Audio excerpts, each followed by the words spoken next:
Nag-walking siya, guys. Ayun nun, pumasok sa kanyang bahay. Linisan ko na lang muna. Yung mat na nilagay ko dito ay pinagpupunit-punit niya. Kaya bili ako ng plastic, guys. Dito sa gilid-gilid lang. Ayan yung ano. Dito sa dalawang gilid kailangan may plastic.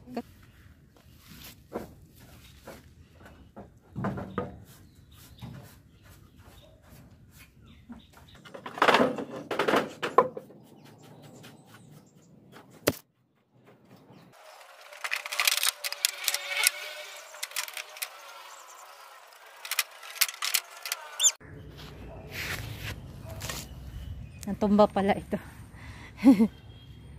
Mag-hi ka sa mga fans mo. Hindi na naubos yung muta. Natatakot akong sabunan yung ano, mukha. Baka kagatin ako eh. Mag-hi ka na. Oh. Gusto mo biscuit? Biscuit? Ayaw niyang pumasok doon. Alam nyo guys, nakawala siya 2 beses. Bumalik naman siya. Bumalik siya. Malapit siya sa akin. Sabi ko, ano ka, napasok ka na sa bahay mo. So far, wala naman siyang kinakagat. Kaso takot yung mga tao. Kasi nga ang laki niya, guys. Takot yung mga tao sa kanya. So, sa 2 beses niyang nakawala siya. Wala naman siyang kinakagat. Tuwang-tuwa siya pag nakakawala, guys. Yung dila niya nasa labas, lumalabas. Tapos, tinatawag ko siya, balik siya sa labas. Hindi siya lumalapit.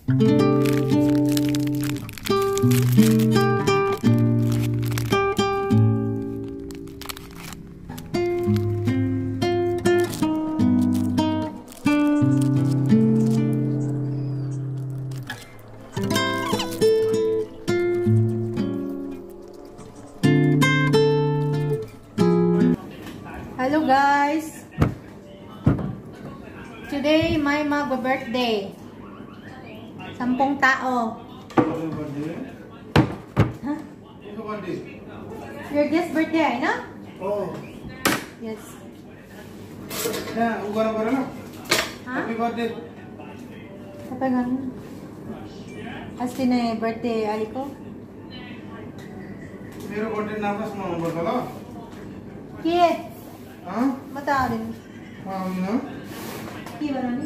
मेरो बर्थडे के नाम सुनाउनु पर्छ ल काट्नु न यहाँ थियो फ्रिजमा प्याज खोइ त फ्रिजको प्याज काट्नु न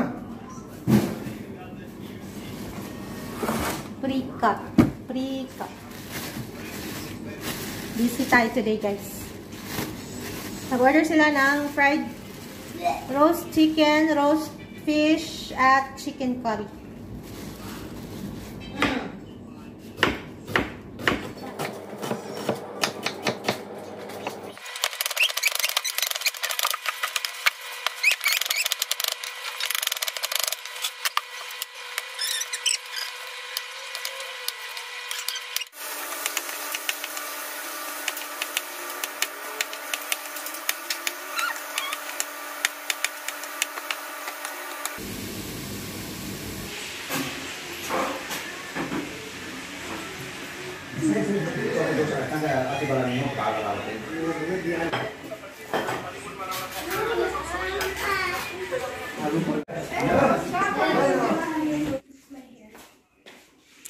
Good morning, guys. Reality ng business. Alas 11 na ng gabi umalis. Kalat.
Nice, you know. Huh? Just come, roast, gravy, all eat, you know. Yeah.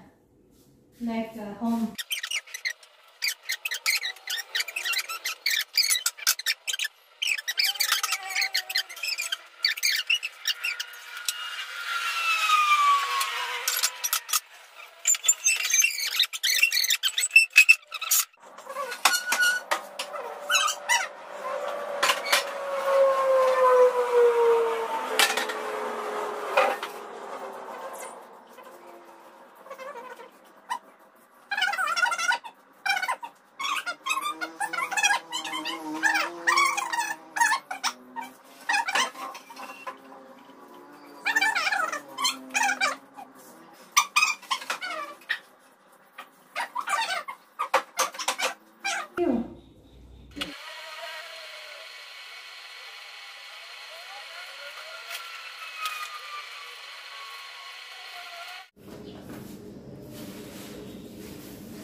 Tapos na tayong magwalis, ligpit.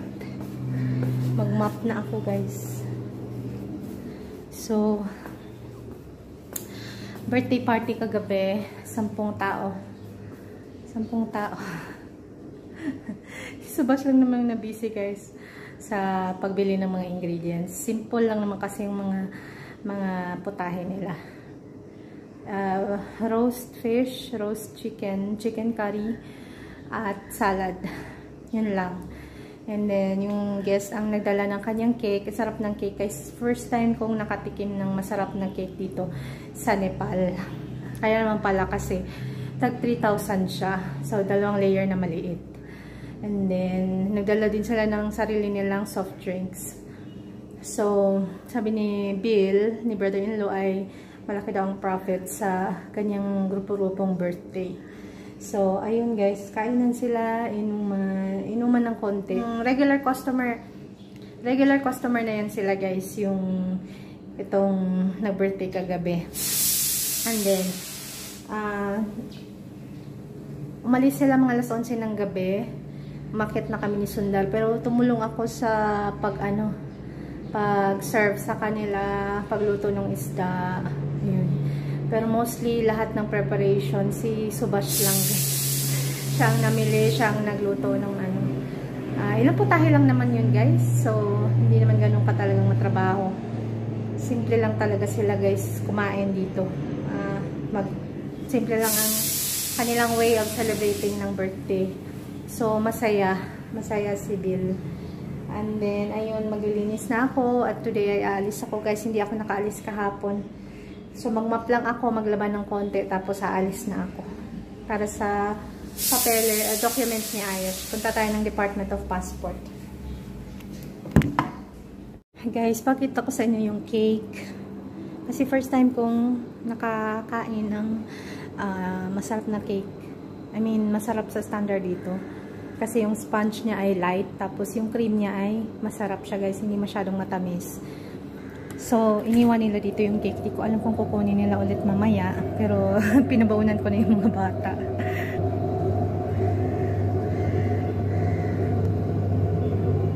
So, kaya pala siya masarap kasi 3,000 siya, guys, rupees.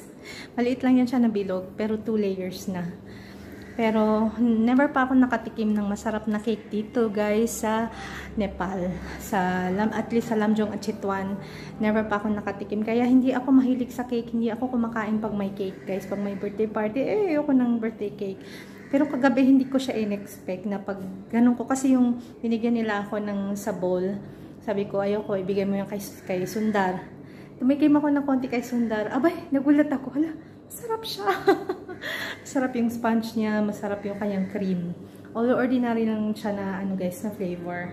Pero ang ganda ng kulay, gusto ko, favorite ko yan, guys, purple. So masarap siya, guys. So, marami na palang masarap na cake dito.